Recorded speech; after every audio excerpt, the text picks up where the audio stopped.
আপনি এখানে কালো করে ফেলছেন নামাজ পড়তে পড়তে, কিন্তু আপনার মনের মধ্যে ঘৃণা, আপনার মনের মধ্যে হিংসা, আপনার মনের মধ্যে বিধর্মের প্রতি ঘৃণা ছাড়া কিছু নাই।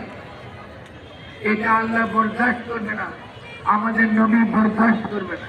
যদি কোনো জালিম কে অত্যাচার করে তাহলে অবশ্যই তার বিরুদ্ধে লড়াটাই, এটা আমার ধর্ম আমাকে শিখিয়েছে, এটা আমার নীতি, এবং এই নীতি আছে বলে আমরা আমাদের নবীকে আমাদের রসুল বলে মানি, আমরা তার উম্মত আকারে আমরা নিজেকে করব। ফলে যারা বাংলাদেশে এই যে বিভেদের যে বীজ তারা বপন করে, কথায় কথায় সনাতন ধর্মাবলম্বীদের তারা বলেন তারা ভারতের দালাল, কথায় কথা তারা বলেন তারা বিজেপির দালাল, কথায় কথা তারা বলেন যে তারা সন্ত্রাসী।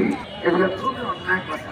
আজকে যদি সনাতন ধর্মাবলম্বীরা 8 দফা দিয়ে থাকে, সেই 8 দফা আপনি মানতে পারেন কিংবা নাও মানতে পারেন, এটা নিয়ে তর্ক হতে পারে, এটা নিয়ে আলোচনা হতে পারে, কিন্তু এটা এবার এটা প্রকাশ করবার, রাষ্ট্রের কাছে এই দাবি জানানো, এটা তাদের অধিকার।